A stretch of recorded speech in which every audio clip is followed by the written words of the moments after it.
दिन रात काम वासना के विचारों में जो लड़कियां डूबी रहती हैं, लड़कों का भी ऐसा ही है। लगातार पानी उनके शरीर से निकलता रहता है, शरीर खोखला हो रहा है। उस प्रोसेस में से गुजर कर बाहर आ गए, उतना नुकसान नहीं है। उस थॉट में अगर आप हर समय रहते हैं तो जिस प्रकार आप दही को बिलोते हैं ना, पूरे शरीर का आलोड़न हो रहा है, वो बिलोया जा रहा है और शरीर के पूरे रस बाहर निकल रहे हैं। डॉक्टर क्यूट्रेस एलोपैथिक डॉक्टर है, वो नौजवानों को बड़े खुलकर बताती है मस्टरबेशन वगैरह ये सब कुछ करना कोई फर्क नहीं पड़ता है। एक बार में 22 करोड़ के लगभग निकलते हैं आपके स्पर्मेटोन, यदि कोई फर्क नहीं पड़ता हो तो दोबारा बन जाते हैं। ये बात ठीक है कि नौजवान लोगों के बीच में तेजी से बनते हैं, पर कितने दिन में बनते हैं? आयुर्वेद का ग्रंथ उठाकर देखिए, आज जो भोजन किया 40 दिन बाद बनते हैं वो। अब यहाँ एक सवाल पैदा होता है, क्या जीवन भर संयम से रहें? ये आपका बैंक है, आपको कितना सुरक्षा करनी है, कितना खर्च करना है, इसका निर्धारण आपने करना है। मगर एक बात जान लीजिए, जितनी बड़ी क्षमताओं की प्राप्ति करनी है उतनी बड़ी कीमत चुकानी पड़ेगी संयम की। स्वामी प्रेमानंद जी को तो सब लोग जानते हैं, वृंदावन के, वो खुलकर बताते हैं ना, ब्रह्मचर्य का नाश वीर का नाश जीवन का नाश है। आजकल के बच्चे नौजवान इसको मनोरंजन समझते हैं और उनको सलाह भी ऐसी मिलती है। हार्मोनल डिसऑर्डर की यदि कोई दवाई होम्योपैथी में सबसे अच्छी मुझे आज तक मिली है तो हाइपेरिकम मिली है। हार्मोनल डिसऑर्डर ठीक हो जाते हैं इससे? अरे एकदम ठीक। The Himachali podcast. हरिओम वैद्य जी। हरिओम। कैसे हैं आप? आनंद, बहुत आनंद। आप कैसे हैं? मैं आपसे मिलके और ज्यादा आनंदित हो जाता क्या हूँ। बात है। वैद्य जी, तो हमने आपके साथ 2 एपिसोड किए हैं और दोनों के दोनों एपिसोड्स में बहुत अच्छा रिस्पॉन्स आया है। आज वाला हमारा एपिसोड है आधी आबादी का पूरा एपिसोड, राइट?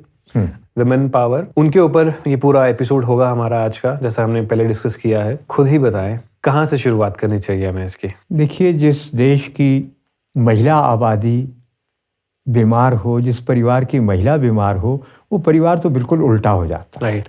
तो भारत में महिलाओं के स्वास्थ्य की क्या स्थिति है, इस पर विचार करने की बहुत ज़रूरत है। अब बहुत, जैसे कि पहले एपिसोड में हमने कहा था कि बहुत अस्पताल हैं, बहुत डॉक्टर हैं, पर महिलाओं का स्वास्थ्य कहाँ है? वो तो रसातल को जा रहा है, और बीमार और बीमार। ये क्या बात बनती है? तो महिलाएं स्वस्थ कैसे होंगी, इस पर विचार करने की बहुत ज़रूरत है। और आपको बार बार प्रश्न आए कि महिला रोगों के बारे में कुछ बताइए।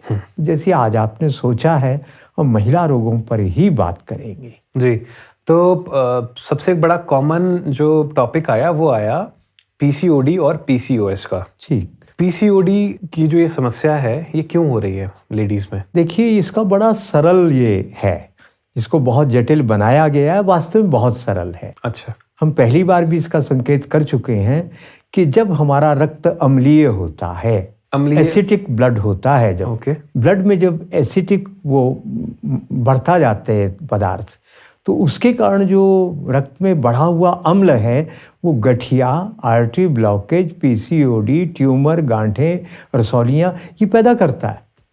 तो इसका मतलब एक ही है कि हमारा आहार जो है वो आजकल ऐसा है जिसके कारण आपका ब्लड एसिडिक होता जा रहा है।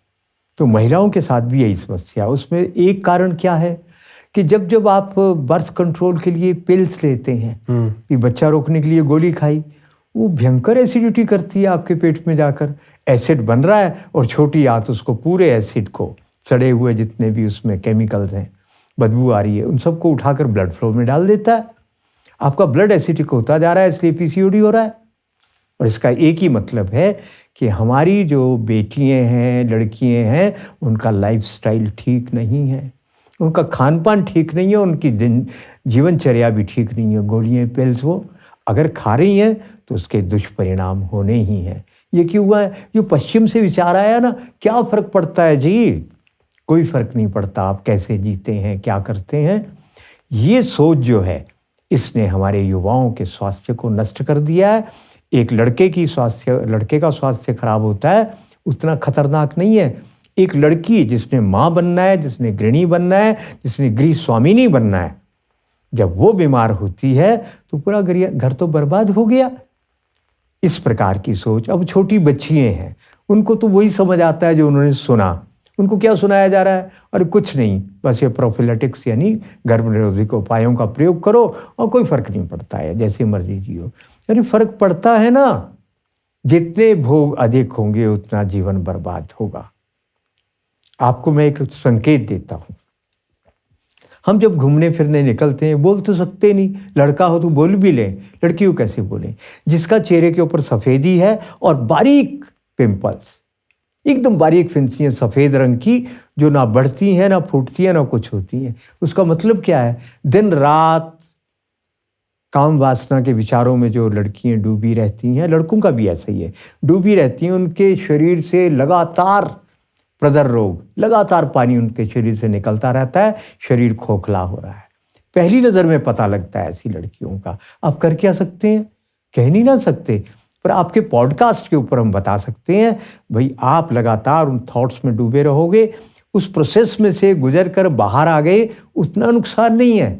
उस थॉट में अगर आप हर समय रहते हैं तो जिस प्रकार आप दही को बिलोते हैं ना, पूरे शरीर का आलोड़न हो रहा है, लगातार आलोड़न हो रहा है, वो बिलोया जा रहा है और शरीर के पूरे रस बाहर निकल रहे हैं। उस बेचारी लड़की का स्वास्थ्य क्या बनेगा? और जिस घर की वो बहू बनेगी उसका क्या होगा? जिस घर की वो बेटी है उसका क्या होगा? तो इस प्रकार ये जो गर्भाशय के रोग हैं, निरंतर गलत जीवनचर्या और गलत आहार के कारण निरंतर बढ़ रहे हैं। पीसीओडी, पीसीएस वगैरह उसी के कारण हो रही हैं। गर्भ निरोधक गोलियों की बात कर रहे हो ना? जी बिल्कुल, गोली। पर ये सब तो नहीं खाते हैं ना? ऑब्वियसली ये तो बहुत रेयरेस्ट वाला केस होगा ना? हाँ, यही तो समस्या है, रेयरेस्ट नहीं ले रहे। लड़के और लड़कियों को ये बताया गया है एमडी एमबीबीएस डॉक्टरों के द्वारा, आधुनिक चिकित्सकों के द्वारा, कोई फर्क नहीं पड़ता है, जैसे मर्जी जियो, जो मर्जी करो, शादी से पहले वो सब करो जो शादी के बाद करना है। तो शरीर तो पूरा खोखला हो गया।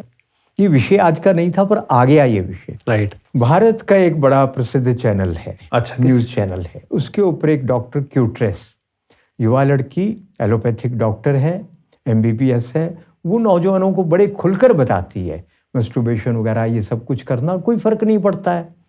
एक बार में 22 करोड़ के लगभग इस जो काम वासना की प्रक्रिया है, इसमें से समागम में 22 करोड़ जो है वो निकलते हैं, आपके स्पर्मेटोजोआ जो है निकलते हैं। तो कहती कोई फ़र्क नहीं पड़ता, हो तो दोबारा बन जाते हैं। ये बात ठीक है कि नौजवान लोगों के बीच में तेज़ी से बनते हैं, पर कितने दिन में बनते हैं?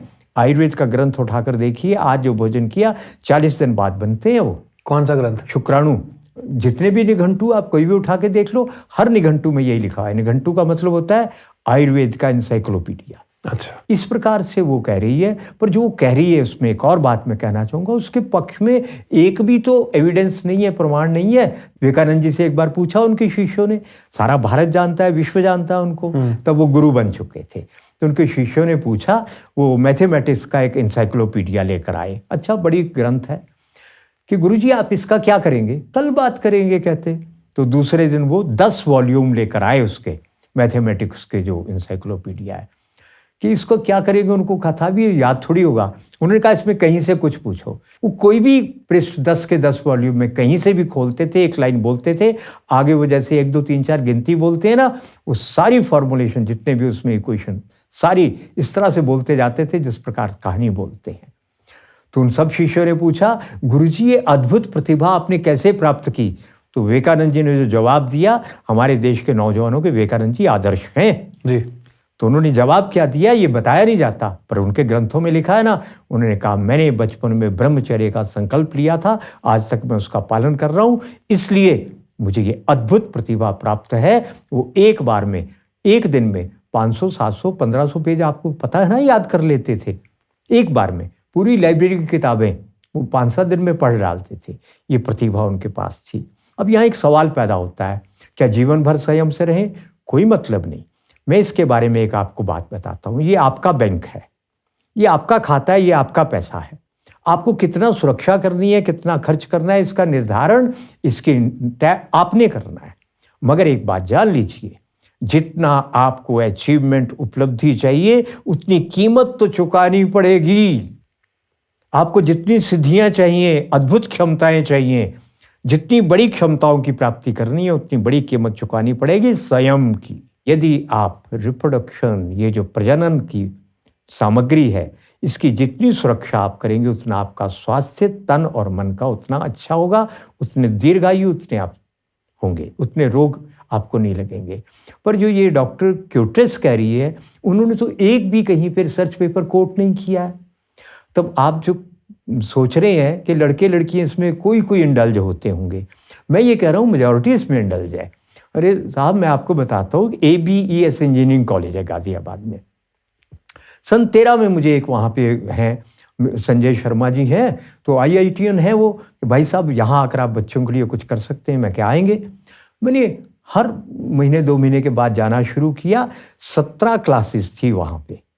उनको मैंने 1 घंटे की क्लास 1 महीने में एक ही बार ले पाता था। क्लास लेनी शुरू की तो लड़के लड़कियों की 45 से 50 तक संख्या होती थी। पता क्या होता था? उन्होंने कहा सर हम क्या करें, 50 मिनट की क्लास में हमें जो कुछ टीचर बताता है हमें तो एक वाक्य से याद नहीं होता, सब ऊपर से निकलता है। हम फोकस करने की कोशिश करते हैं, कुछ समझ नहीं आता। अब उनकी प्रॉब्लम टीचर थोड़ी सॉल्व करेंगे। हमने उनकी शक्ल देख के समझ लिया। आपको पता है जो इस तरह के सब काम करते हैं उनकी शक्ल पे तो 12 बजे होते हैं। मैंने उन लड़के लड़कियों को सभ्य भाषा में ठीक से सब कुछ बताया और सन 16 में वो कॉलेज पूरे यूपी में ABES इंजीनियरिंग कॉलेज नंबर 2 पे आ गया। नंबर 1 पे काइट था इंजीनियरिंग कॉलेज। और सन 16 के अंत में, ये 15 तक की बात है, सन 16 में ABS कॉलेज नंबर 1 पे आ गया। कैसे आ गया? उन्होंने अपने शुक्र की वीर्य की रक्षा करनी शुरू की, संयम से रहना शुरू किया और उनकी प्रतिभा बढ़ गई। पूरा फोकस होने लगेगा जो लगा, और टीचर जो पढ़ाते थे उनको समझ आने लगा। ये एविडेंस है, ये प्रूफ है इस बात का। तो आप बताइए। और फिर हमने जब ये लेख लिखा है, उसके बाद मेरे कार्यालय के लोगों से बात करो, पुनीत जी से बात करो, देखो सैकड़ों नौजवानों के मैसेज आया, आपने हमारा जीवन बचा लिया। इसका मतलब है कि नौजवान लड़के लड़कियां बर्बाद नहीं होना चाहते। वासना की खाई में स्वामी प्रेमानंद जी को तो सब लोग जानते हैं, वृंदावन के, वो खुलकर बताते हैं ना कि इस प्रकार की जो क्रियाएं करने के कारण जो अपना मस्टरबेशन जो करते हैं, वो जीवन तो उनका लड़के लड़कियों का बर्बाद हो जाता है। वो खुलकर बता रहे हैं। हाँ, मैंने भी देखा था उनका वीडियो। सदगुरु जग्गी वासुदेव जी बता रहे हैं। क्या सब वो गलत है? वो तो पूरे लॉजिक के साथ सब कुछ बताते हैं। पर जो हमारी जो नौजवान लड़की डॉक्टर है उसको भी पता नहीं होगा, उसको भी गलत पढ़ाया गया होगा। आप बताइए, एक एविडेंस उनके पास नहीं है, एक प्रूफ नहीं है। तो इसलिए इन हमारे लड़कियों को जो है सर्विक्स का कैंसर इसलिए हो रहा है। किस लिए हो रहा है? वो बार बार गर्भ निरोधक उपायों का यदि प्रयोग करेंगे तो होगा नहीं। पैक्ड फूड खाएंगे, एसिडिटी बढ़ेगी पेट में, होगा नहीं। इन्फेक्शन बढ़ेगी नहीं। जिस चीज का जितना अंग का दुरुपयोग होगा वो बीमारी लगेगी। यदि आप अपने प्रजनन संस्थान को दुरुपयोग करोगे अपने उसका, तो आपका वो वहाँ पे बीमारियों तो लगेंगे। यहाँ तक विवाहित लोगों के लिए भी कहा गया है, यदि आप संयम के साथ भोग नहीं करते हैं तो पति पत्नी को भी दर्जनों रोग लगते हैं। आप बताओ, लाइनें नहीं लगी रहती औरतों की?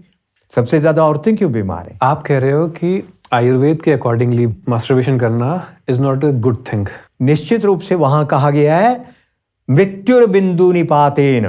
बिंदु का मतलब शुक्र, वीर्य, सीमन, इसके निकालने में ही मृत्यु है, ऐसा आयुर्वेद कह रहा है। थोड़ा लॉजिकली समझाओ ना। देखिए, आपको जो चेहरे पे रौनक आती है, ग्लो आता है, जानते हैं आप कैसे आता है? मेडिकल साइंस के हिसाब से, हमारा आयुर्वेद और मॉडर्न मेडिकल साइंस, आपकी बोन मैरो जितनी रिच होगी उतना आपके चेहरे के ऊपर ग्लो होगा, उतनी आपकी प्रसन्नता, आनंद, मस्ती होगी। अब ये बोन मैरो कैसे बनती है साहब? इसी शुक्र से बनती है। जब खाना खाते हैं आप तो खाने से जो आपका अगर पाचन ठीक है तो रस, उसके बाद फिर रक्त, मांस, मेद, मज्जा, शुक्र, और उसके बाद बोन मैरो बनती है। मज्जा अंत में बनती है। ये मांस कौन सा वाला? मांस का मतलब फ्लैश, आपकी बॉडी का। अच्छा, मैं ये बनता है ना, उस रस के द्वारा सब कुछ बनता है। और रक्त के द्वारा 40 दिन में, आज के खाए भोजन का 40 दिन में आपका वीर्य बनता है। आज अगर जो खाना खाया जाएगा 40वें दिन आपका वीर्य बनेगा। अच्छा। और मेरी उम्र में आकर ये तो 6 महीने में बनेगा, 2 महीने में बनेगा, 3 महीने में। इसलिए नौजवान यदि रोज भी कोई गलती काम करते हैं तो 1-2 साल तो उसको पता ही नहीं लगता। उसके बाद फिर पता लगना लगता है जब शरीर खोखला होने लगता है। एक्चुअली इस बारे में ज्यादा अवेयरनेस है भी नहीं ना, कोई कुछ बोल रहा है, कोई कुछ बोल रहा है, कोई बोल रहा है कि ये वही सब तो नॉर्मल। आप यही तो हम चाहते हैं, ये जो नौजवान लड़के लड़कियां बर्बाद हो रही हैं, इनको बचाया जाए, इनको सच बताया जाए। मॉडर्न साइंस कहती है कि जो भी मैंने भी और जो वीडियोस देखे हैं नॉर्मली, कि it's a very natural thing, मतलब इसमें ऐसा कोई हार्म नहीं है आपकी बॉडी को ना। उनसे एक सवाल, सिर्फ एक सवाल, एक रिसर्च पेपर बताइए जो ये कहता हो कि शुक्र वीर्य सीमन को लॉस करने से कोई नुकसान नहीं होता। ये सब कहते हैं, नहीं, अगर ऐसा एविडेंस प्रूफ नहीं है। अगर ऐसा कोई रिसर्च पेपर हो तो हम मान लेंगे ना, एग्री कर जाओगे इस चीज के ऊपर। अगर रिसर्च पेपर है क्यों नहीं एग्री करेंगे, पर आज तक तो आया नहीं पेपर। दूसरे, आपका पर्सनल एक्सपीरियंस क्या कहता है? जब आप संसर्ग से पति पत्नी अलग होते हैं, उसके बाद ताकत आती है, सुस्ती आती है, चुस्ती आती है, नॉर्मल रहते हैं? हर आदमी से पूछ लो। यहीं पे सोलन में, मैं उस व्यक्ति का नाम नहीं लूंगा, मैकेनिक था, एक दिन भी वो इसके बिना रह नहीं सकता था। हमने पूछा भी जल्दी मर जाएगा, कि मुझे कोई फर्क नहीं पड़ता। 57-58 साल में मर गया, यहीं द्यूं घाट में था मैकेनिक। ऐसे एक हजारों केस है हमारे। तो आप देखिए प्रवक्ता.com के ऊपर, जहाँ पे मेरी एक काम वासना की अद्भुत ऊर्जा है, उसके ऊपर जो कमेंट्स आए हुए हैं नीचे, वो लड़कों के आप देखिए ना कमेंट्स, हमें बर्बाद होने से बचा लिया। और आप बताइए इसका नुकसान नहीं होता, तो आपको बार बार मैसेज आ रहे हैं ना, हमें वो नाराज भी हो रहे हैं नौजवान, हम बार बार पूछ रहे हैं कि हमारा सीमन लॉस होता है, इसका कोई उपाय बताइए। कितने सवाल आ गए हैं हमारे पास। यदि नुकसान नहीं आता, कुछ नहीं होता, इससे बिगड़ता, तो नौजवान परेशान क्यों है? किसी तरफ से भी आप पकड़िए, यानी जो ये डॉक्टर मेडिकल साइंस के लोग हैं, इनकी स्टेटमेंट अगर अथॉरिटी है, नहीं हो सकती, एविडेंस तो देना पड़ेगा। तो आप कह रहे हो कि मास्टरबेशन करना is not good at all. ये तो संसर्ग क्रिया से भी ज्यादा हानिकारक है। संसर्ग क्रिया क्या होती है? जो सेक्स अपनी पत्नी के साथ या साथी के साथ करना। एक और बात है, जब नए नए स्त्री पुरुष आपस में जुड़ते हैं, इकट्ठे होते हैं, तो फिर एड्स जैसी बीमारियां ज्यादा फैलती हैं। जब पति पत्नी दो ही रहते हैं, ये भारत में क्यों बनाया नियम हमारे ऋषि मुनियों ने? जब एक ही साथी रहता है तो इस प्रकार के इन्फेक्शियस डिजीज होने की संभावनाएं लगभग नहीं रहती। जब साथी बदल बदल कर आप जीते हैं, तो आप बताइए, ये बीमारी जो एड्स जैसी बीमारी है, जो सिफिलिस गोनोरिया है, इसको हमारे भारत में कहा है फिरंग रोग।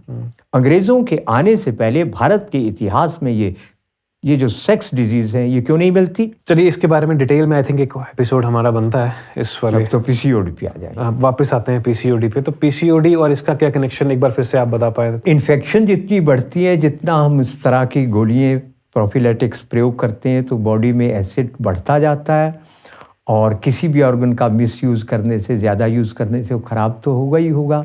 ये व्यायाम तो है नहीं कि ज़्यादा व्यायाम किया तो ताकत ज़्यादा बढ़ जाएगी, तो इसलिए हो रहा है। वो इसका समाधान क्या है? एक चीज़ और ऐड करता हूँ इसमें, जो मैं थोड़ा सा पढ़ रहा था, उसमें ये भी था कि ज़रूरी नहीं है कि कोई ये गोलियां खा रहा है या इस तरीके की चीज़ें हो रही तभी हो रहा है। 12-13 साल, 14, 15, 16, 17 साल की एज में भी कुछ लोगों को ये चीज़ जो है डिटेक्ट होती है पीसीओडी की। कारण आपका फूड है ना, आपका सब कुछ एसिडिक है। आप chocolate, toffee, pizza, burger, hereditary भी होता है, हाईली एसिडिक। कुछ हेरिडिटरी भी होता है, हो सकती है हेरिडिटरी। पहले जेनेटिक कोड में बीमारियां आ जाती हैं।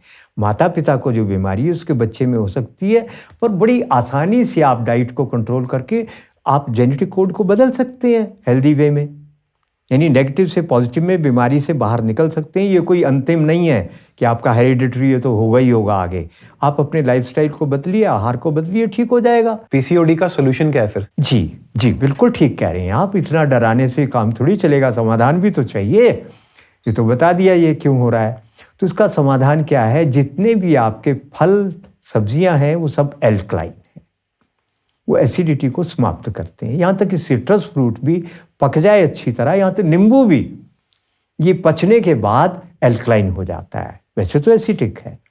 तो ये आपको सब बहुत लाभ करेंगे। आपको क्या करना है?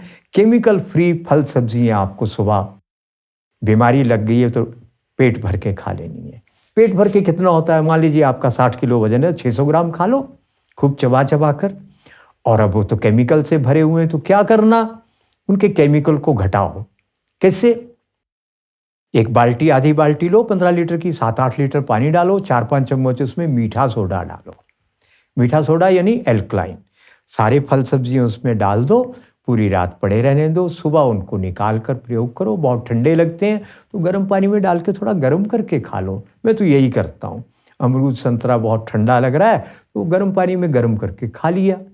और यदि आपको जूस पीना है तो जूस भी ऐसे उसमें निकालिए जूसर में, जिससे उसका जो है वो रफेज वो फिल्टर ना हो। अच्छा, बीज साथ में पिसे नहीं, वो हैंड प्रेशर से निकलता है ना जूस, वो ले लो और खाएंगे तो और भी अच्छा है। तो आपने सुबह ये खा लिया।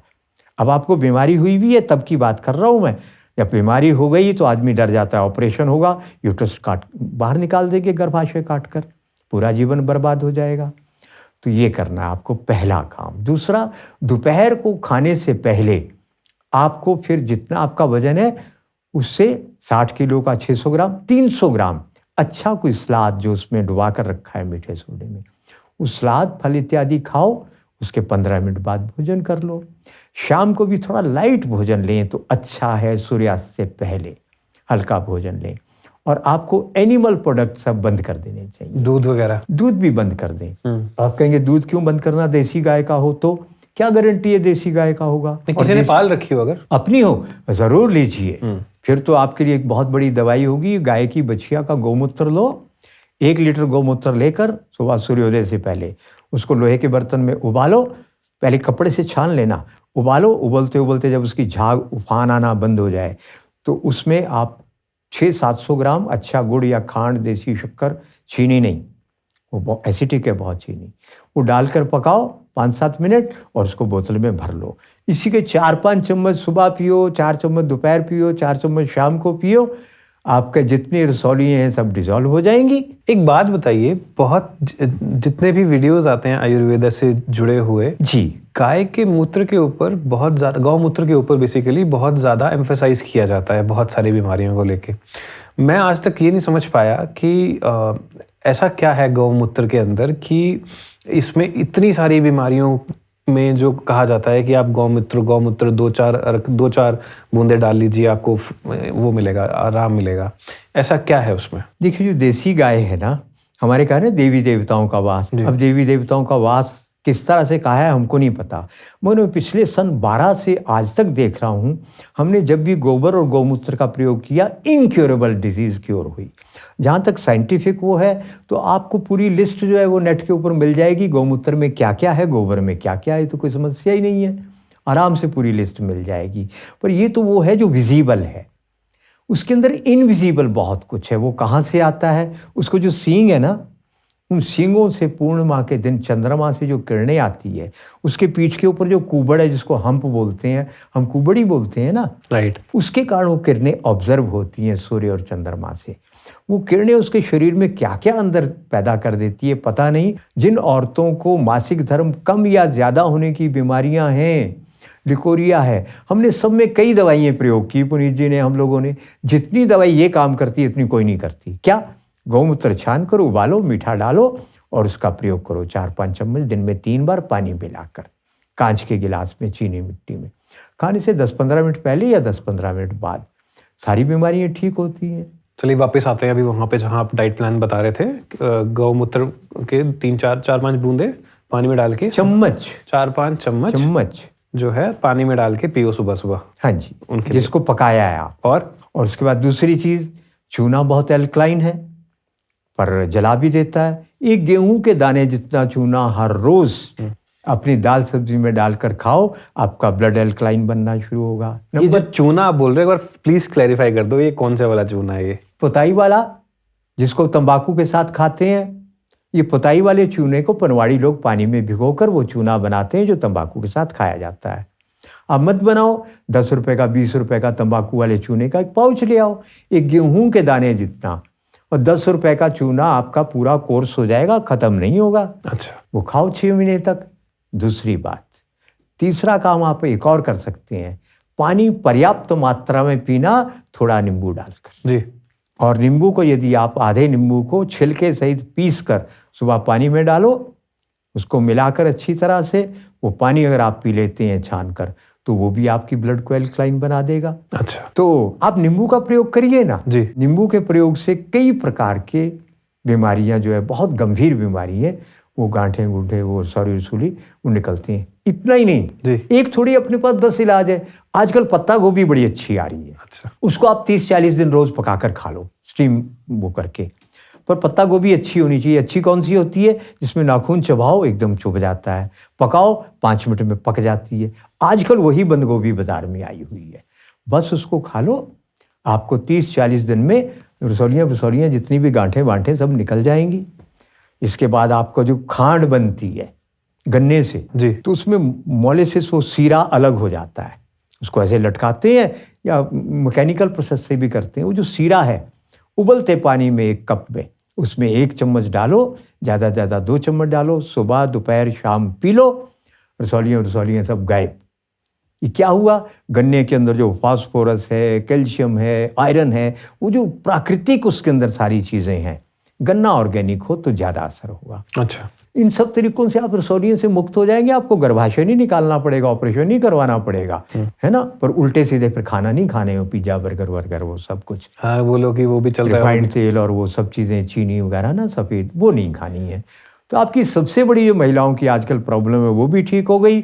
मासिक धर्म कम ज़्यादा होना, वो गौमूत्र का सिरप जो बनाया उससे ठीक हो गया। लुकोरिया में भी बहुत पैदा हो जाएगा। जी। जो उपवास है वो जब हम करते हैं, ये तो ऑटोफैगी, आपको बताया हमने, कोई भी बीमारी हो, इंटरमिटेंट फास्टिंग, तो बस वो अगर आप करते हैं उपवास, यानी 16 घंटे का एक भोजन में दूसरे में गैप रखा, तो आपका काम हो गया। शाम को 5 बजे 6 बजे खाना खाया, सुबह 10-11 बजे खाना खाया, तो शरीर अपने आप स्वयं को रिपेयर करता है। यदि आप व्रत कर सकते हैं तो एकादशी का व्रत अच्छे से करिए। हम लोग क्या करते हैं, हम पंजाबी लोग और भी कई गुजराती लोग भी क्या करते हैं, मराठी लोग भी, जिस दिन व्रत है उस दिन खाना लगभग दुगना खा जाते हैं। तो व्रत का मतलब है नहीं खाना, कम से कम खाना। फलाहार के नाम पे बहुत कुछ खा जाते हैं। फलाहार वगैरह वो सब भी लिमिट में करना, और नींबू पानी पीते रहना। और मौसम के अनुसार ठंडा गर्म कैसा भी पानी ले सकते हैं। शुद्ध शहद हो तो ठंडे पानी में शुद्ध शहद लेने से भी होगा। बहुत सारे कमेंट्स ये आ रखे थे कि मेंस्ट्रुएशन साइकिल जो है वो डिस्टर्ब हो चुका होता है बहुत सारी लेडीज का, वो क्यों होता है और इसका क्या आयुर्वेदा के अकॉर्डिंगली क्या सॉल्यूशंस है? जो ये डिसऑर्डर है इसका एक कारण तो हार्मोनल डिसऑर्डर है जी। सभी के शरीर में हार्मोन काम करते हैं, पर महिलाओं के हार्मोन जो है ज़्यादा महत्वपूर्ण है, क्योंकि उनके अंदर एक प्रजनन संस्थान, रिप्रोडक्टिव सिस्टम लगा हुआ है। तो उसके गड़बड़ होने का कारण क्या होता है, कभी हम मासिक धर्म रोकने के लिए कोई गोली खा लेते हैं, मेफ्टिल्स वगैरह इस टाइप कुछ ऐसा खा लिया, या फिर संतान को रोकने के लिए कोई गोलियां खाई, तो सबकी सब चीज़ें क्या करती हैं, आपके हार्मोनल डिसऑर्डर करती हैं। जब आप कुछ दिन तक उसका बार बार प्रयोग करते हैं तो आपका हार्मोनल डिसऑर्डर फिर स्थायी हो जाता है और कई प्रकार की बीमारियां लगती हैं, और उसमें ऐसी ऐसी बीमारियां जो इनक्योरेबल होती हैं वो पैदा होने लगती हैं। तो इस प्रकार ये जो आपको प्रोफिलेटिक्स बोलते हैं, बच्चे रोकने की दवाई को कंसीव होने से, या फिर कई बार पेन बहुत ज़्यादा हो रही है तो फिर कुछ ऐसी दवाइयाँ खा पेन किलर खा लिया हाँ। कोई उसके लिए, तो वो चीज़ें जो है आपके सिस्टम को पूरा डिसऑर्डर करती हैं। उससे मासिक धर्म कम होना, ज़्यादा होना, बहुत पेनफुल होना, क्लॉट्स आने, काले क्लॉट्स आना, ये सब होने लगता है। तो पहली बात तो ये समझ लीजिए, हमको ये सब नहीं करना। दूसरा एक ब्लंडर क्या होता है, हमें लड़कियों को सबको ये बताया जाता है, हमारे बता रहे हैं लोग, कि आप नैपकिन, सैनिटरी नैपकिन यूज़ करो और भाग दौड़ करो, कितना भी भागो दौड़ो कोई फ़र्क नहीं पड़ता है। अब पीरियड डेज में भाग दौड़ करेंगे तो आपका सिस्टम तो पूरा बुरी तरह से डिसऑर्डर हो जाएगा। कम से कम फिजिकली 3 दिन तो आराम चाहिए। अच्छा। और आराम का मतलब आपको जो है वो फिजिकली एग्जर्ट ना करने के साथ बहुत चिल्ड ठंडा कुछ नहीं लेना, खट्टा कुछ नहीं लेना, पाँव ठंडे नहीं होने देना। ये प्रिकॉशन आप लेंगे 3 दिन तक, उसके बाद थोड़ा बहुत मूवमेंट कर सकते हैं, खाने पीने की कर सकते हैं। जो लेडीज ऑफिस में काम करती हैं उनके लिए तो नहीं पॉसिबल हो पाएगा ना ऑफिस में अगर टेबल पे बैठ के काम करती हैं कोई समस्या नहीं, पर यदि वो मजदूरी करती हैं, वजन उठाती हैं, ऐसा कुछ शरीर की ताकत का काम है तो नहीं करना है। कपड़े धोने हैं, मशीन में धोने हैं तो कोई बात नहीं, पर जहाँ ताकत लगानी है वो काम करेंगी तो फिर इसमें कोई कंप्रोमाइज़ तो हो नहीं सकता, बीमार पड़ेंगी वो। और यदि ऐसा हो गया है तो हमने जो पहला एक योग बताया कि गौमूत्र को पकाकर, देसी गाय के मूत्र को, स्वस्थ गाय के मूत्र को कपड़े से छानना, पकाना, उसमें 70 से 80% देसी मीठा, गुड़, शक्कर, खांड इत्यादि डालकर पकाकर सिरप रख लो। उसके 4-5 चम्मच दिन में 3 बार बराबर पानी मिलाकर पियो तो ये सब चीज़ें ठीक होगी। उसके अलावा जो औरतों की बीमारियों को ठीक करने वाली आयुर्वेद में बहुत अच्छी दवाइयाँ हैं, उसमें से एक कुमारी आसव है।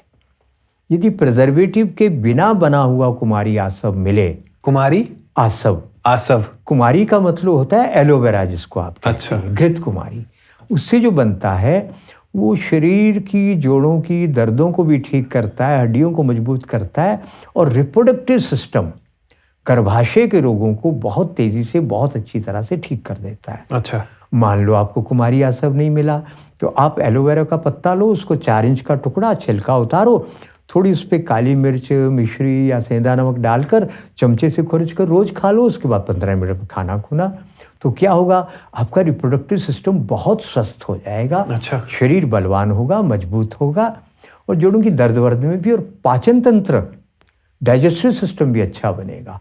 ये एक ही चीज़ से। एक और है अशोक जी। अब अशोक जो जगह जगह ऑर्नामेंटल पेड़ लगे हैं, इनसे अगर कोई दवाई बनेगी तो जहर बनेगा, क्योंकि सब के सब पेड़ जेनेटिकली मॉडिफाइड हैं, विषैले हैं। हवा, पानी, मिट्टी सब इससे विषैला बनता है। जहाँ पेड़ हो वहाँ पे डिप्रेशन, स्ट्रेस भी होता है।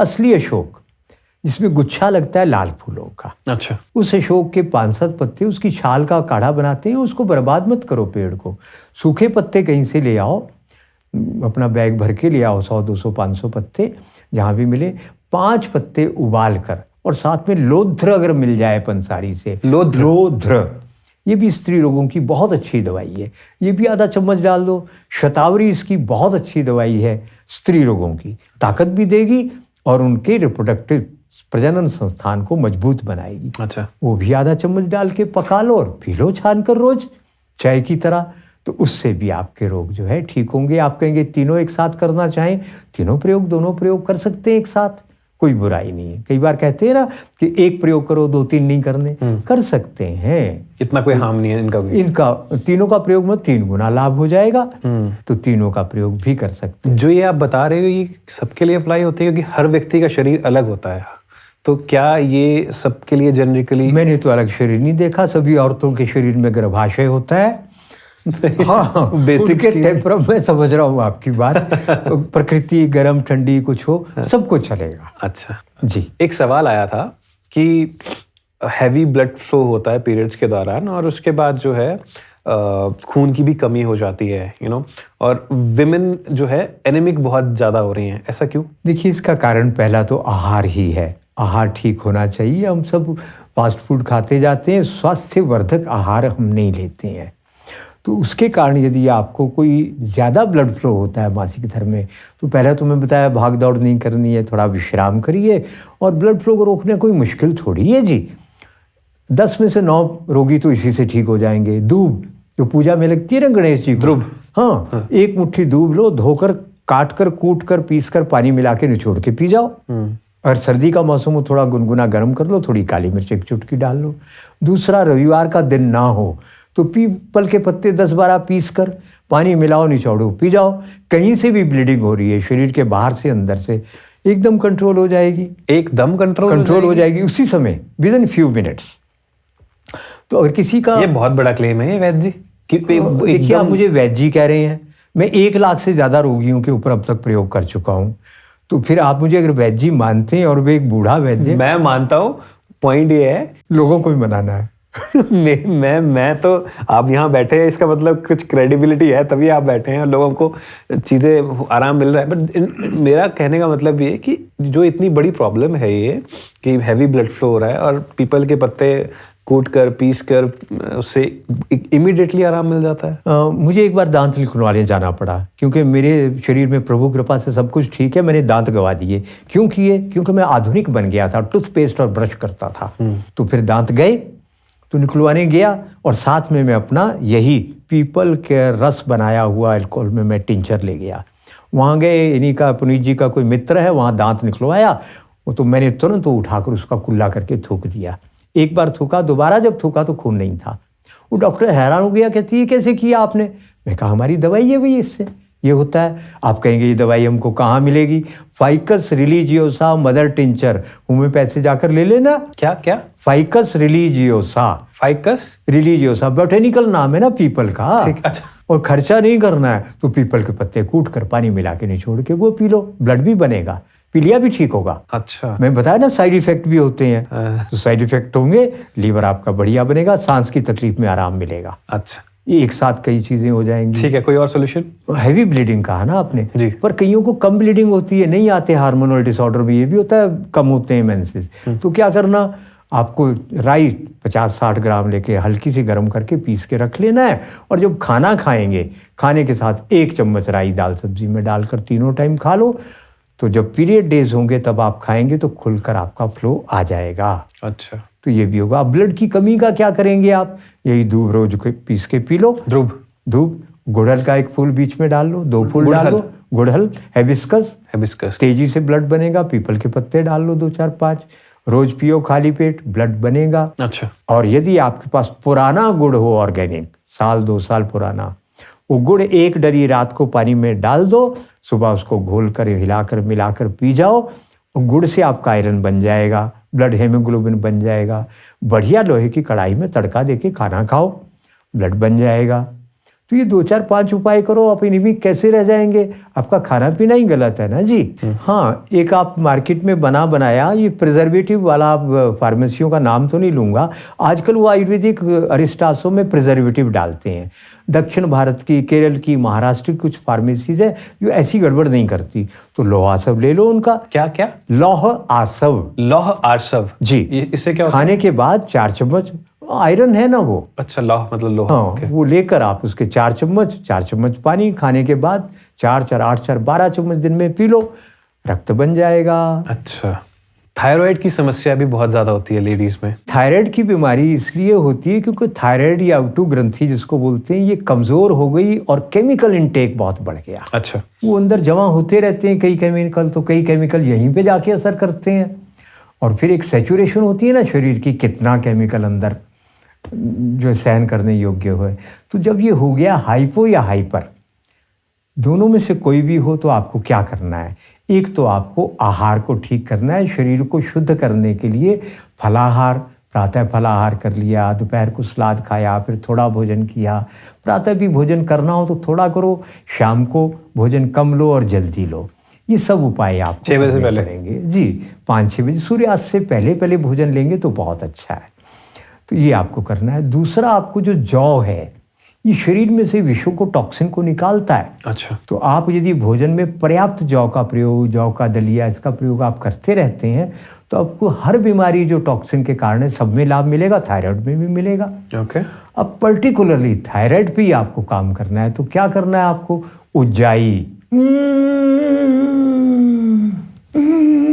सांस लेना भी गले को घोटकर, छोड़ना भी घोटकर। उज्जयी सांस, जो ये आर्ट ऑफ लिविंग वगैरह में लेना जी। अच्छा।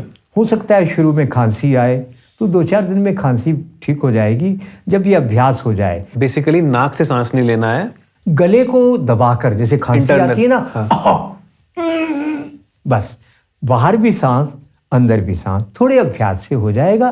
किसी अनुभवी व्यक्ति से आप सीख भी सकते हैं। तो अब सारा जोर यहाँ पे आ रहा है। क्या होगा? जिस ऑर्गन का कभी आपने व्यायाम नहीं किया, उसका व्यायाम हो रहा है ना, जब उसका व्यायाम होगा तो क्या होगा? मजबूत बनेगा। तो आप डॉक्टर के सहयोग से, उसके मार्गदर्शन में धीरे धीरे दवाई को घटाते हुए ये उज्जाई करते चले जाओ। अब जब उज्जाई का अभ्यास हो गया, 40-50 बार सुबह, 40-50 बार दोपहर को, 40-50 बार शाम को उज्जाई कर ली आपने, उसके बाद भोजन किया, तो फिर इसमें एक चीज़ और जोड़ देनी, अपनी गर्दन को पीछे लटका दो। यहाँ पे प्रेशर बहुत ज़्यादा आ गया, इस तरह से, तो आपका थायराइड और मजबूत हो जाएगा। तो फिर थायराइड की बीमारी कहाँ से रहेगी? जब वो मजबूत हो गया। आहार में कुछ चीज़ें ऐसी हैं जो थायराइड पे बहुत विशेष प्रभाव करती हैं। वो क्या है? धनिया की चटनी। धनिया की चटनी जी। एक तो बड़ा बड़ा पत्ता आ रहा है धनिया का, सूंघो तो सुगंध नहीं है, वो नहीं। जो बारीक पत्ते हैं, सुगंध बहुत है, वो हरा धनिया या सूखा धनिया मसल कर देखिए, सुगंध है तो वो ठीक है। उसकी चटनी बनाओ। उस चटनी में अदरक डालो, काली मिर्च डालो, सेंधा नमक डालो, और खटाई के लिए नींबू या आंवला जो भी अच्छा है वो डालो। वो चटनी खूब खाओ, सुबह दोपहर शाम। वो चटनी खाने से, चम्मच से मत लेना, कड़छी से लेना, यानी पर्याप्त खानी है। यदि आपने खीर बनाई है, बर्फी है, ऐसा कुछ है, तो दूध के साथ खट्टा तो लेते नहीं है, नहीं लेते, वो ध्यान रखना। ये चटनी खूब खाओ। अब आप कहेंगे धनिया ठंडा बैठेगा, अदरक डाला, काली मिर्च डाला, काहे को ठंडा बैठेगा। तो ये आप खाइए, वो ज़्यादा ज़्यादा महीने 2 महीने में आप ठीक हो जाएंगे। और साथ में साधना प्राणायाम यदि आप करते हैं तो सभी रोग तन मन के ठीक होने में सहायता मिलती है। लोगों का आज की डेट में एक ये चीज़ भी है ना कि बस ये प्राणायाम या एक्सरसाइज करने को मत बोलो, ये बोलो कि क्या खाना है और कैसे ठीक हो जाए। ये बड़ा वो हो रखा है। पर आज जैसा कि आप कहते हैं, अगर अपने शरीर को ठीक करना है तो कुछ तो कीमत तो चुकानी पड़ेगी, समय देना पड़ेगा। क्या नहीं खाना है? पैक्ड फूड नहीं खाना है, बाहर का नहीं खाना है। बेसिकली बाहर का जो कुछ भी है, एनिमल फूड नहीं खाना। पता नहीं कौन से क्या चीज़ आपको दे रही है। यहाँ एक बहुत बड़ी भारत की एक को दूध बनाने वाली, 1 महीना दूध नहीं सड़ता उनका। वो दूध है कि जहर है? दूध तो आज रखो, कल नहीं तो परसों सड़ जाएगा। तो ऐसे प्रोडक्ट नहीं लेने हैं। शादी ब्याह में गए हैं तो दाल चावल खा लो, बाकी सब जो है ना मिल्क प्रोडक्ट, वो तो बिल्कुल हाथ मत लगाना। और दूसरे, आपके शरीर का स्वास्थ्य का भट्ठा बैठकर सारी बीमारियां लगती हैं जब आप खाने के बाद आइसक्रीम लेते हैं, कोल्ड ड्रिंक लेते हैं, कॉफ़ी लेते हैं, चाय लेते हैं। ये डाइजेस्टिव सिस्टम तो बर्बाद हो गया। अरे आपका हमारा शरीर तो पाचन से बना है। हमने जो खाया वो पचे, खाया अच्छा, पचे ठीक से, तब तो स्वस्थ रहोगे। क्या कर रहे हैं हम? अब एक तो फैशन बन गया है खाने के बाद आइसक्रीम। अरे अपने साथ इससे बड़ी दुश्मनी आप स्वयं और कोई नहीं कर सकते। जठराग्नि, जठर अग्नि जो भोजन को पचाती है, वो डाइजेस्टिव एंजाइम आने भाई साहब बंद हो जाते हैं। आइसक्रीम ली, गर्म तवे के ऊपर ठंडा पानी डाल दिया, पानी नहीं बर्फ डाल दी, और 2, 4, 10 बार करोगे, आप क्या जियोगे फिर तो गोली खा खा के जीना पड़ेगा। खाना खाने के कितनी देर बाद पानी पीना चाहिए? 40 मिनट बाद। अच्छा, घूंट घूंट करके पियो। उससे पहले पी ले तो 20-30 मिनट के पहले पी लो। कम से कम 20 मिनट तो आमाशय से पानी को आगे जाने में लगते हैं। खाना खाने के तुरंत बाद या खाना खाने के साथ जो लोग पानी पीते हैं, वो अपने साथ क्या खराब कर रहे हैं शरीर के साथ? वो डॉक्टरों का, हम वैद्यों का बड़ा भला करते हैं, उनका बड़ा बलिदान है। कैसे? अरे बीमार ही रहेंगे। जो डाइजेस्टिव एंजाइम है पानी पीने से पूरे डाइल्यूट हो गए। जब डाइल्यूट हो गए, पचेगा क्या अंदर? कुछ नहीं पचेगा। कुछ लोग कहते हैं कि हमें गले से नीचे खाना उतरता ही नहीं है जब तक पानी ना पिए। सब कुछ उतर जाएगा जब बिस्तर पे पड़ोगे। हाँ, एक बात कर सकते हैं ना आप, छाछ, यदि देसी गाय की छाछ हो, वो भी नहीं है, कांजी, वो बना कर ले लो साथ, 1-1 घूंट। कांजी कैसे बनाते हैं? कांजी बनाना क्या मुश्किल है जी। 1-2 लीटर का जार लो, उसमें काली गाजर मिल जाए तो ठीक, नहीं तो लाल गाजर, नहीं तो चुकंदर अच्छा, वो काट कर उसमें डालो। कितना डालेंगे? 300 ग्राम के लगभग डालो, पानी डाल दो, और उसमें 3-4 चम्मच राई को थोड़ा सा गर्म करके हल्का सा पीस कर, मोटा मोटा दरदरा सा करके उसमें डाल दो। धूप में रख दो। कईयों ने लिखा फ्रिज में रखो। काहे को फ्रिज में? धूप में रखो। और रखकर 3 दिन में वो कांजी बन गई। और सेंधा नमक, काला नमक भी डाल देना। हींग पसंद हो तो 2-4 बूंदे हींग भी घोल कर डाल देना। बस उसको पियो। काली मिर्च भी डालेंगे ना उसमें, उसको पियो 1 गिलास। उससे क्या होगा? प्रोबायोटिक। प्रोबायोटिक का मतलब ये जो गोलियां उल्टा सीधा खाकर हमने पेट के हेल्दी बैक्टीरिया को मार दिया, वो बैक्टीरिया बनेगा जी। वो बैक्टीरिया बनेगा तो आपका स्वास्थ्य अच्छा बनेगा। Gut bacteria. हाँ, दमा है, निमोनिया है, ऐसी कोई कफ की प्रॉब्लम है, तो आप ये ठंडी चीज़ें तो नहीं ले सकते ना। इतना ध्यान रखिए। पेट में अल्सर है, बहुत ज़्यादा पेप्टिक अल्सर है, काफ़ी बड़ा हुआ, तो ये आप किसी वैद्य की देख रेख में करना। अच्छा, थोड़ी प्रिकॉशन तो। अंदर घाव है, आप तीखा पी रहे हैं। हाँ, इससे एक और काम हो जाएगा, साइड इफेक्ट। पेट के टेप बॉम्ब भी मर जाएंगे कांजी से। खाली पेट अगर पी लिया, सारे कीड़े मर जाएंगे। कांजी बड़ी हेल्पफुल है हमारे गट बैक्टीरिया को बनाने के लिए। हाँ, गट बैक्टीरिया को बनाने के लिए। जैसे खमीरी रोटी से बनता है, ढोकला से बनता है, इडली से बनता है, ऐसे इससे भी बनता है। बहुत सारे लोग ना कंफ्यूज हैं। बाय द वे, मैं पीछे ले जा रहा हूँ, अभी ये थोड़ा टॉपिक थोड़ा सा ऑफ हो रहा है। काला नमक, सेंधा नमक, रॉक सॉल्ट, पिंक सॉल्ट, ये नाम इतने वो है कि थोड़ा सा बता पाएंगे सिंपल भाषा में? जी, ये pink salt, rock salt, Pakistani नमक, सेंधा नमक, एक ही नमक के नाम। ठीक है। काला नमक एक प्रोसेस के द्वारा बनाया जाता है, उसमें थोड़ी दुर्गंध आती है, वो पाचन को अच्छा इंप्रूव करता है, गैस गुस निकालता है, वो काला नमक है। अच्छा। 4 प्रकार के नमक है। समुद्री नमक है। समुद्री नमक पहले अच्छा था, अब इसलिए अच्छा नहीं है क्योंकि उसको प्रोसेस करने में बहुत खराब कर दिया गया है। ठीक है। चौथा कौन सा है? एक मंडी का संचर नमक, उसका मंडी का नमक पत्थर वाला आता है ना, पत्थर एक वो है। नहीं तो वो रॉक सॉल्ट तो वही हुआ ना? रॉक साल्ट आपका सफेद चमकीला पारदर्शी, वो रॉक साल्ट है। अच्छा। पिंक सॉल्ट, रॉक साल्ट और सेंधा नमक जो सफेद है, कहीं पिंक है कहीं सफेद है, वो है। वो तो बिल्कुल पत्थर जैसा ही लगता है जी। अच्छा, ठीक है। उसको खाने के लिए भी यही करना पड़ता है, पानी में घोलो, ऊपर से पानी निकालो, नीचे पत्थर रह गया। अच्छा, ऐसे बल्कि 5 लवण हैं। बहुत सारी लेडीज जो है कंसीव करने में उनको बहुत ज़्यादा दिक्कत होती है, तरह तरह की कॉम्प्लिकेशंस रहती हैं। उस विषय में आयुर्वेदा क्या कहता है? देखिए, बात ये यदि उसका विवाह से पहले जीवन ठीक नहीं रहा, उसको अच्छा वातावरण नहीं मिला, समाज ने उसको गलत गाइड किया कि ये सब उल्टा सीधा करो, तो वो लाइफस्टाइल अगर उसका रहा है तो उसके दुष्प्रभाव होंगे। फिर उसने अगर जो है गर्भ निरोधक का प्रयोग किया है तो हार्मोनल डिसऑर्डर हो गया, उसके कारण भी ये सब होना है। तीसरा, जो कॉस्मेटिक्स है उसके अंदर इतने तेज़ जहर हैं कि स्किन के ऊपर लगाते हैं, यहाँ शैम्पू लगाते हैं, वो अंदर सिस्टम में जाता है, रिप्रोडक्टिव सिस्टम डैमेज हो गया।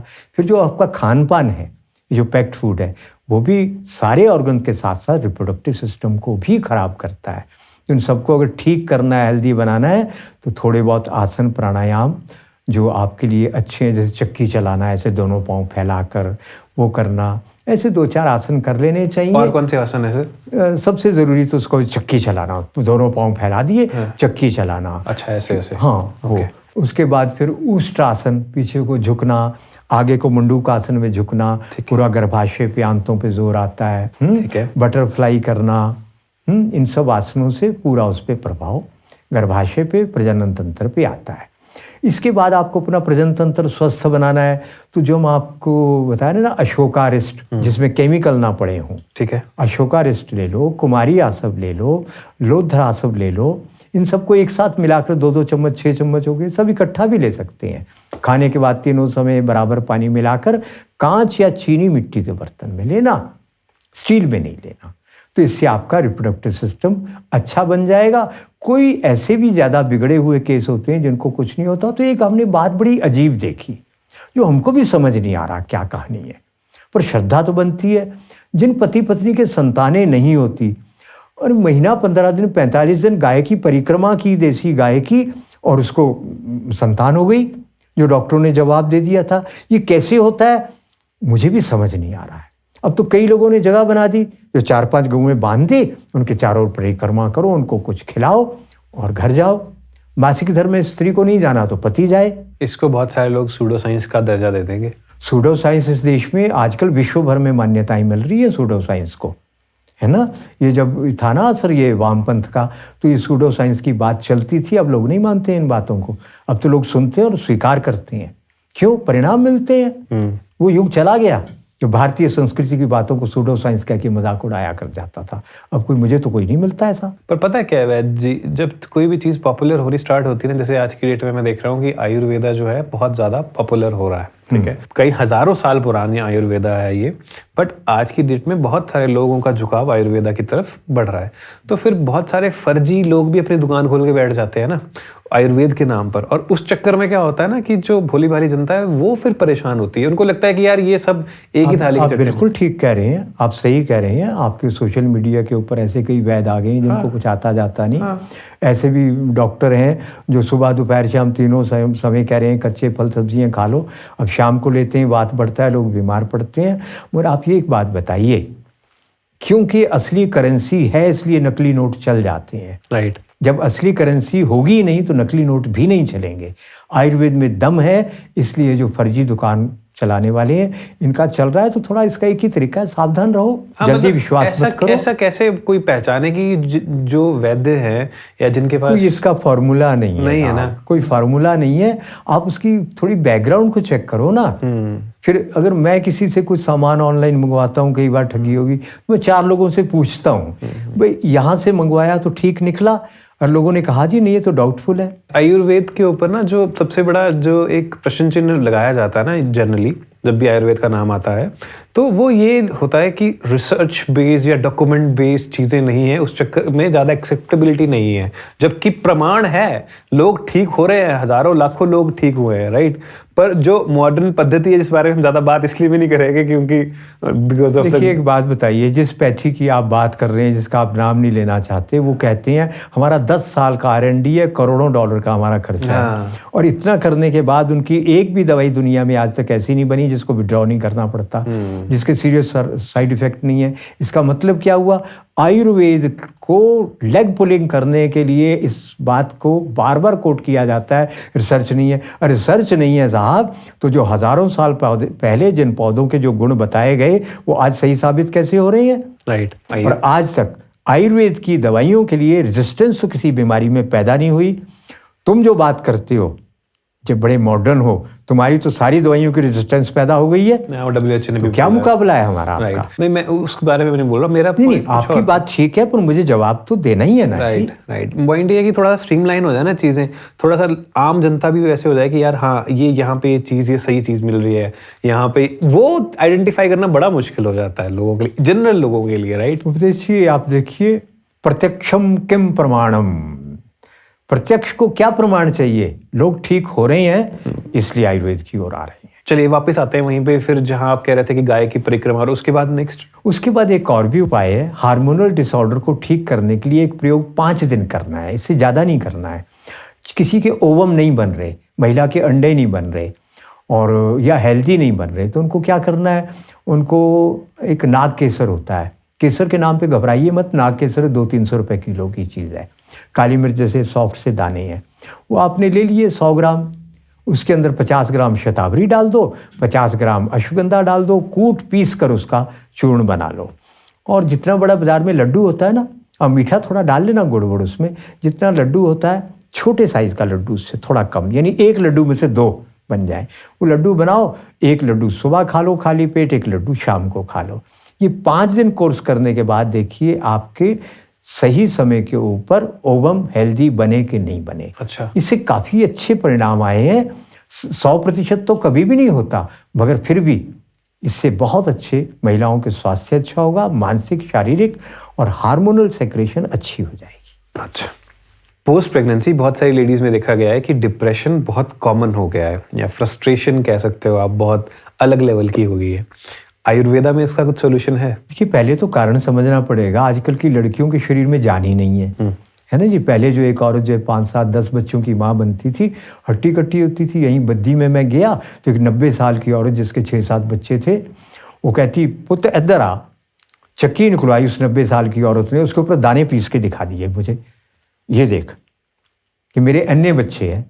तो ये पहले की औरतों में इतना दम था। आजकल की लड़कियों का आहार और जीवन शैली ठीक ना होने के कारण तो शरीर में जान नहीं है। आजकल 1 में या 2 में बहुत हालत खराब हो, एक भी बच्चे को जन्म देना मुश्किल होता है। इसका कारण क्या है? आजकल लड़कियां स्लिम ट्रिम बनने की एक दौड़ लगाई हुई है उन्होंने, है ना। ये स्लिम ट्रिम बनने की जो दौड़ है, आप शरीर पे चर्बी मांस तो चढ़ने नहीं दोगे। बिल्कुल आपको जो है कांटे की तरह सूखे रहना है। अब माँ बनने की क्षमता आप में कहाँ से आएगी? एक तो इस कॉन्सेप्ट को बदलना पड़ेगा। अभी स्वस्थ बनो। 50 किलो वजन तो शादी से पहले होना ही चाहिए। ऐसा क्या आपका 37-38 किलो और 40-42 किलो वजन है, तो आप माँ कैसे बनोगे? और जीवन का एक माँ बनने से बड़ा एक महिला के लिए इससे बड़ी उपलब्धि तो कोई हो नहीं सकती। एक बात। दूसरी बात, लड़कियों के मन में ये डाल दिया है कि आपको ब्यूटी क्वीन बनना है, सुंदर बनना है। बच्चे को दूध नहीं पिलाना है, ब्रेस्ट वो जो है वो सुंदर नहीं रहेगी, चेहरा सुंदर नहीं रहेगा।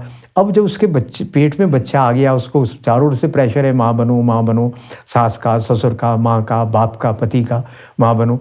अब वो 100% सहमति के बिना बन रही है वो माँ। शरीर में क्षमता नहीं, मन की पूरी तैयारी नहीं। एक बच्चे को जन्म देना कोई छोटी घटना नहीं है। पूरे व्यक्ति के जीवन की सबसे बड़ी घटना होती है बच्चे को जन्म देना, और स्त्री के जीवन में तो उससे बड़ी कोई घटना ही नहीं है। वो मानसिक तैयारी नहीं है उसकी। एक और अगली बात है, उसका स्नायु तंत्र दुर्बल है। स्नायु तंत्र को क्या बोलते हैं? नर्वस सिस्टम कमजोर है। क्यों है? उसने MSG वाला खाना बचपन से खाया है स्कूल में।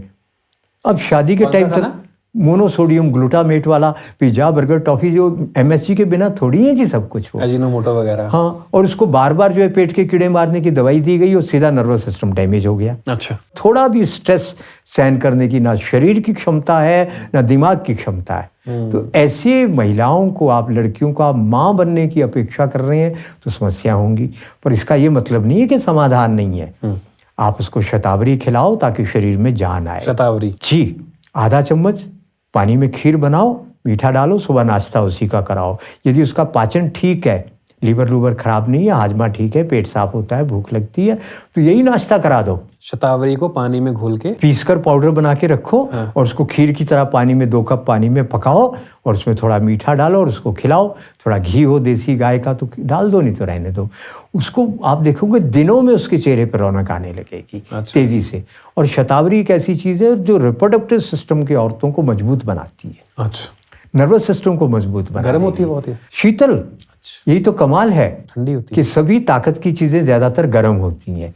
ये अम्ल पित्त एसिडिटी को खत्म करती है। अच्छा। गर्म नहीं है, पर पाचन अच्छा होना चाहिए तो पचेगा। अब नाश्ते के बाद भोजन तब करना जब भूख लगेगी, पूरा पच जाए। 4 दिन में आपको लगेगा हमारे घर की बहू बेटी तो ताकतवर हो गई, सुंदर हो गई। नंबर 1।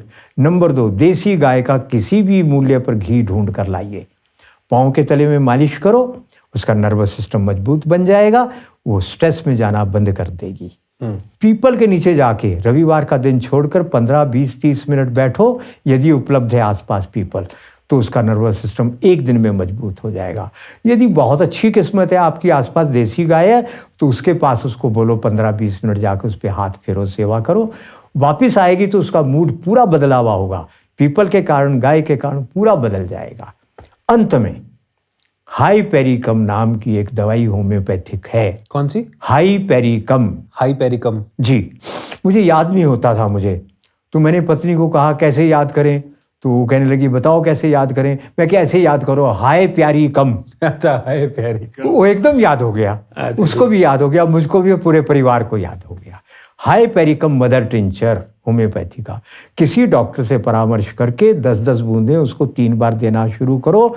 जितने भी मासिक वो जो है आपका जो है हार्मोनल डिसऑर्डर के रोग है, सब ठीक होने लगेंगे और एक ही डोज में आप कहेंगे इसका मूड तो अच्छा हो गया। उसी समय फ्लू हुआ है, जुकाम हुआ है किसी को, पुरुष स्त्री, बच्चे को 5 बूंदें, बड़े को 10 बूंदें दो, हाइपेरिकम से ठीक होगा। और हार्मोनल डिसऑर्डर की यदि कोई दवाई होम्योपैथी में सबसे अच्छी मुझे आज तक मिली है तो हाइपेरिकम मिली है। हार्मोनल डिसऑर्डर ठीक हो जाते हैं इससे? अरे एकदम ठीक, हाइपेरिकम से। जी। अच्छा, इतने अच्छे रिजल्ट मिलते हैं आपको, 2-3 दिन में तो परिणाम मिलते हैं।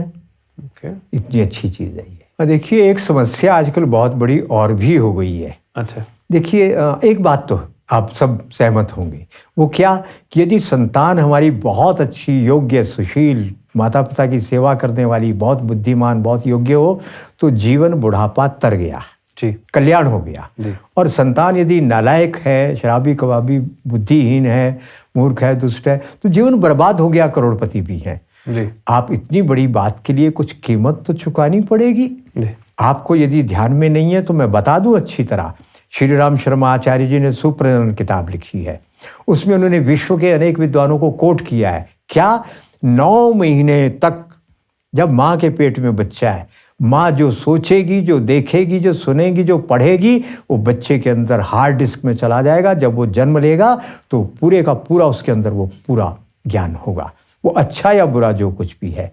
अब जो लड़कियाँ दिन रात मोबाइल देखेंगी, सीरियल देखेंगी, टीवी देखेंगी, तो वो अपने बच्चे को 2 तरह से बीमार करेंगी। एक तो रेडिएशन के कारण, फीटस अंदर जो बच्चा है वो तो बहुत डेलिकेट है, हमारे ऊपर जिस रेडिएशन का असर 1 साल में होगा उसके ऊपर तो 1 घंटे में होगा, हजारों गुना ज़्यादा नुकसान होगा। तो बच्चा स्वस्थ कैसे होगा मानसिक शारीरिक रूप से? इसलिए पहली कीमत आपको चुकानी है, television, mobile, induction, micro oven से दूर रहना पड़ेगा जिसको माँ बनना है। स्क्रीन टाइम कम करना है बेसिकली। कम नहीं करना है, बंद करना है 9 महीने तक। 9 महीने तक। यदि आपको अच्छी संतान चाहिए, बीमार चाहिए तो जो मर्जी करो, आप कर ही रहे हैं पहले से। और मेरी बात थोड़ी कठोर है, मगर ये आपके पूरे जीवन को दुखी और सुखी बनाने का आधार है। तो बच्चा स्वस्थ चाहिए तो स्क्रीन से दूर, अच्छा, ये कीमत चुकानी पड़ेगी। और वो पढ़ो, वो देखो, वो सुनो जो अपने बच्चे को बनाना है। आप अगर सास ससुर के और उसके सास बहू के, ननद के झगड़े देखेंगे तो बच्चा झगड़ालू ही बनने वाला है। आप उसके बीज बो रही हैं। बात कड़वी है पर सच है 100%। पोस्ट प्रेगनेंसी जब बच्चे का जन्म हो गया तो 12 साल तक उसका नर्वस सिस्टम, पहले तो जो उसका, जब तक वो बोलता नहीं है तब तक वो जो कुछ देख रहा है, जो कुछ सुन रहा है, एकदम अंदर जा रहा है, सब कुछ अंदर जा रहा है। तो बहुत सावधान हो जाइए। 5 साल तक मैं ऐसी महिलाओं को जानता हूँ, ऐसे माता पिता को जानता हूँ जिन्होंने उठाकर, IITN है, घर से टेलीविज़न बाहर, दे दिया लोगों को, टेलीविज़न नहीं घर में रखा, बच्चे के नज़दीक मोबाइल नहीं जाने देते, स्क्रीन का मतलब ही कोई नहीं है, और दिन रात वही बात करते हैं जो बच्चे को चाहिए। 5 साल की उम्र तक बच्चे को डांटना मना है, अच्छा, ऊंची आवाज़ में बोलना मना है, उसके सामने लड़ना झगड़ना मना है, नेगेटिव बात करना मना है। 5 साल के बाद पंचवर्षाणि लालयेत, हमारे शास्त्र बोलते हैं 5 साल तक बच्चे को केवल प्रेम करना नुकसान करे। उसके बाद बच्चा क्या बनेगा, वो आपको लौटाएगा ब्याज समेत। इतना प्यार करेगा वो आपको कि आप कहेंगे मज़ा आ गया जीवन का। तो यदि ये मज़ा लेना है तो आपको ये कीमत चुकानी होगी। दुनिया में, सृष्टि में बिना उसको कुछ नहीं मिलता है। और बच्चे को चीनी मतलब ही कोई नहीं। 9 महीने माँ को चीनी शुगर नहीं खानी है, नहीं तो हड्डियाँ कमज़ोर, बच्चा भी कमज़ोर। और उसके बाद 12 साल के बच्चे को थोड़ा बहुत डांट डपट वो चलेगी लिमिट में जी, बहुत कठोर सजा नहीं देनी। अपना आदर सामने रखना है। आप कुछ और करते हैं, उसको और कुछ करने को कहते हैं। आप झूठ बोलते हैं, उसको बोलते हैं झूठ नहीं बोलना। बच्चा बहुत इंटेलिजेंट है, आपके पास इंफॉर्मेशन है, आप इंटेलिजेंट नहीं है। बच्चा जो सीखता है वो इंटेलिजेंट होता है। जिस पर सीखने की क्षमता नहीं है वो केवल इंफॉर्मेशन का एक वो है, सेंटर है। हम लोग इंफॉर्मेशन है, इंटेलिजेंट नहीं। बच्चा तो पल पल क्षण क्षण सीख रहा है। यदि आप ये तपस्या नहीं कर सकते तो कृपया माँ बाप बनकर अपने जीवन को और इस देश को बोझ मत डालो इसके ऊपर। अच्छा, जितना अधिक समय आप मोबाइल को देते हैं, रेडिएशन आपके चारों ओर रहती है, टेलीविज़न के ऊपर समय देते हैं या लैपटॉप पे देते हैं, तो उस रेडिएशन के कारण तो आपके पूरे शरीर में वो रेडिएशन पेनिट्रेट हो रही है। स्ट्रेस लेवल निश्चित रूप से बढ़ेगा। अच्छा, डिप्रेशन का तो यदि आपको स्ट्रेस से बचना है तो आपको स्क्रीन से दूर तो रहना पड़ेगा। और कई महिलाओं का बीपी बढ़ गया जी डिलीवरी से पहले, बहुत खतरनाक स्टेज आ गई। तो उसके लिए आपको इन सब चीज़ों के बचने के साथ साथ देसी गाय के गोबर के उपले बनाकर उस पर पाँव रख कर बैठना है। एक ही दिन में आपका स्ट्रेस लेवल कम हो जाएगा। देसी गाय के गोबर के उपले बनाओ, सुखाओ, और सूखने के बाद उन पे पाँव रख कर बैठो तो आपको पीपल के पास जाना नहीं पड़ेगा, गाय के पास जाना नहीं पड़ेगा। आपका स्ट्रेस लेवल 1 घंटे में, एक ही दिन में आपको साफ पता लगेगा कम हो गया। अच्छा, इतना ज़्यादा असर होगा। बाकी आपको ये जो घर पे एक शरबत बना, कौन सी, जो नर्वस सिस्टम को बहुत टोन अप करेगा, आपको लानी है ब्रह्मी 100 ग्राम, शंखपुष्पी 100 ग्राम, जटामासी 50 ग्राम जी। तो इनको सबको लेकर आप 8 गुना पानी में उबलने के लिए रख दो। ठीक है। जब ये पानी चौथाई रह जाए तो आपने इसको ठंडा करके छान लेना है। और फिर इसमें जितना ये है उसका 80% आपने उसमें मीठा डालकर शरबत बना लेना। देसी खंड छान कर शरबत बना लो। इसका आप 2-2 चम्मच जो है पानी के साथ लो। क्या होगा, लगातार बुद्धि बढ़ेगी। अच्छा, स्ट्रेस एकदम कम होगा, हाई ब्लड प्रेशर में लाभ होगा, लो ब्लड प्रेशर में लाभ होगा। और अपनी सबसे बड़ी संपत्ति मनुष्य शरीर में बुद्धि तो है। वो बुद्धि बढ़ाने के लिए तो एलोपैथी में आपको कुछ नहीं मिलेगा, आयुर्वेद में मिलेगा। अब इसमें 2 चीज़ें, शंखपुष्पी ब्रह्मी ठंडी हो गई, जटामासी गर्म हो गई, तो ये बैलेंस हो गया। अब ये ना ठंडी ना गर्म, आप इसको रोज़ सुबह शाम पी लो खाली पेट। और उसके 15 मिनट खाना पीना भूल गए तो खाने के 1-8 घंटे बाद ले लो, तो बुद्धि तेज हो गई, स्ट्रेस खत्म होगा। और हाइपेरिकम भी प्रयोग करते रहो, उससे भी स्ट्रेस आपका, महिलाओं का तुरंत जाएगा। एक आखिरी सवाल है मेरा आपसे। लेडीज़ में विटामिन्स की कमी बहुत ज़्यादा देखी जाती है। जिन लेडीज़ में विटामिन्स की कमी बहुत ज़्यादा देखी जाती है, वो आयुर्वेद के अकॉर्डिंगली उसको कैसे पूरा करें? कोई मुश्किल बात नहीं है जी। आप अच्छी लोहे की कढ़ाई ले लो, अच्छी नहीं है तो उसमें देसी गाय का मूत्र डाल के उबाल कर फेंक दो, है ना। अच्छी तरह 1 घंटा उबाल लो और फेंक दो तो लोहा शुद्ध हो जाएगा। लोहे के बर्तन में तड़का देके कम से कम 1 दाल सब्जी तो दिन में 1 बार खाओ, आयरन की पूर्ति हो जाएगी। दूसरा मैंने आपको बताया 2 गुड़हल के फूल, गुड़हल हैबिस्कस लाल वाले फूल, उनके बीच की पराग की डंडी निकाल दो, फूल को काट कर कांच के गिलास में डालो। पुराना गुड़ हो बढ़िया तो वो डाल दो 1 डली, और सुबह उसको मसल कर पी जाओ। सर्दियों का मौसम हो, फूल भी खा जाओ, पानी भी पी जाओ। सर्दियों का मौसम हो तो थोड़ा सा उसमें अदरक का रस या काली मिर्च डालना, क्योंकि गुड़हल बहुत ठंडा है। और ये क्या होता है, साइड इफेक्ट होंगे ना, लिकोरिया भी ठीक हो जाएगा। अच्छा। जोड़ों की दर्द भी ठीक होगी, क्योंकि वो जोड़ों का ग्रीस बनने लग जाएगी। तो यहाँ अच्छे इफेक्ट होते हैं बेसिकली। जी, बस फर्क इतना आयुर्वेद में अच्छे साइड इफेक्ट होते हैं। तो एक ही आपका आयरन का काम हो गया। दूसरा आपको चाहिए विटामिन B, B12, तो वो आपको खमीरी रोटी बनाओ, दही में छाछ में आटा गूंदो और गूंद कर उसकी मोटी से रोटी बनाओ, खाओ। उसके साथ दूध नहीं लेना होता, खीर नहीं लेनी होती।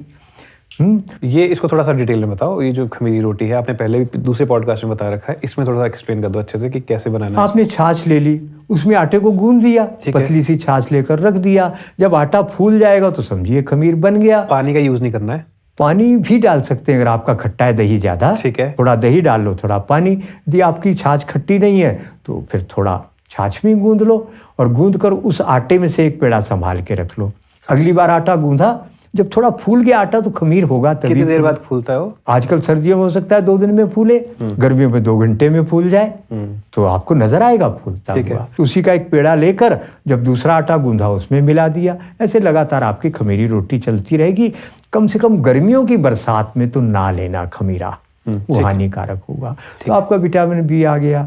और उसके बाद आपको मशरूम, उसमें केमिकल, बहुत ज़्यादा केमिकल हानिकारक है। क्या करना, मीठे सोडे को 1 चम्मच डालो, पानी में डुबा दो 1 पैकेट, 1-2 घंटे बाद निकाल कर धोकर कांच की प्लेट में सुखा लो जी।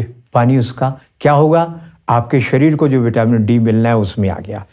ये मशरूम बड़ी तेजी से विटामिन डी को ऑब्जर्व करती है। अच्छा। अब आप मसाला भूनो, टमाटर भून कर काट कर मशरूम उसमें डालो और 1 मिनट से ज़्यादा मत पकाना। जितनी पकेगी उतनी हार्ड होगी, पचेगी नहीं। जब पकेगी नहीं तो पनीर और इसका मशरूम का नियम है सॉफ्ट, कोमल रहेगी। चबाओ, खाओ, आपका लगातार विटामिन डी बन जाएगा। वैद जी, आपका बहुत बहुत धन्यवाद। आपने हमें अपना कीमती समय दिया। और मैं अपने और व्यूअर्स को बोलना चाहूँगा कि हमने जितने भी टॉपिक कवर किए हैं अभी विमेन हेल्थ को लेके, एक्सपर्ट तो मैं भी नहीं हूँ, बट जितनी रिसर्च कर पाया, जो बेसिक सी चीज़ें ला पाया और वैद जी से पूछ पाया, वैद जी ने अपना एक्सपर्टीज़ उसमें हमें बताई। अगर कुछ छूटा है हमसे, आई एम श्योर बहुत सारी चीज़ें होंगी जो छूटी होंगी। अगर ऐसा जो भी है, आपको लगता है कोई टॉपिक है पर्टिकुलर, आप चाहते हैं उसके बारे में हम बात करें, कुछ डिटेल में बात करें, या जितनी भी चीज़ हमने डिस्कस करी है उस विषय में आपका कोई संशय है, कुछ और जानना चाहते हैं उसके रिगार्डिंग, तो आप कमेंट करके हमें बताइएगा और हम कोशिश करेंगे कि जल्दी ही उन आपकी क्वेरीज को सॉल्व किया जाए। राइट वैद्य जी? मैं भी आपका धन्यवाद करना चाहूँगा। ये जो करोड़ों महिलाएं बहुत बर्बाद हो रही हैं, बहुत नुकसान हो रहा है, उनको सही मार्गदर्शन मिल ही नहीं रहा, तो हमारा अध्ययन उन तक आपके माध्यम से पहुंचेगा। इसके लिए हमारी बेटियां, बहनें, माताएं स्वस्थ होंगी। इसके लिए मैं आपका भी बहुत बहुत धन्यवाद करता हूं। धन्यवाद वैद्य जी आपका। और एक बार फिर से मैं अपनी तरफ से ही, ये कोई कुछ भी स्पॉन्सर्ड नहीं है बाय द वे, अगर किसी को लग रहा हो तो, बहुत ही ऑनेस्ट एक प्रयास है। और वैद्य जी ने ये किताब लिखी है, आधुनिक जीवन शैली के रोग, कारण एवं निवारण। बहुत सारे लोग इस बुक को जो है ले चुके हैं, क्योंकि इस बुक में वैद्य जी ने ऐसा कोई रोग नहीं होगा जिसके बारे में डिस्कस नहीं किया होगा। ऐसा कोई है इसमें? लगभग हर रोग के बारे में जो मॉडर्न लाइफस्टाइल के डिजीज है उनको कवर किया है। और आपको अगर लगे कि इस बुक को आपको एक बार पढ़ना चाहिए, और क्योंकि बहुत सारे लोगों ने इससे पढ़ के ही अपने आप को ठीक किया है, ऐसे कमेंट्स भी मैंने देखे हैं लिटरली आपके यूट्यूब चैनल के ऊपर जाके। तो आप डिस्क्रिप्शन में नंबर दिया गया है, उस पर आप कांटेक्ट कर सकते हैं। बहुत जल्दी इनकी वेबसाइट भी जो है वो बन रही है। मैं अगर जब बन जाएगी तो मैं वो डिस्क्रिप्शन में मैं डाल दूंगा। इनफैक्ट वैद्य जी के 2 पॉडकास्ट और हो चुके हैं, उनके डिस्क्रिप्शन में भी मैं डाल दूंगा जब भी इनकी वेबसाइट जो है लाइव हो जाएगी। आप डायरेक्टली वहाँ से भी इसको ले सकते हैं। अभी तो फिलहाल आपको कॉल करनी पड़ती है, बट ये बहुत ही बहुमूल्य, क्या बोलते हैं उसको, अमूल्य पुस्तक है ये। मेरी भी हिंदी आपके साथ बात करते करते थोड़ी सी सही हो गई है। थैंक यू सो मच वैद्य जी। जी, आपका भी धन्यवाद। The Himachali Podcast.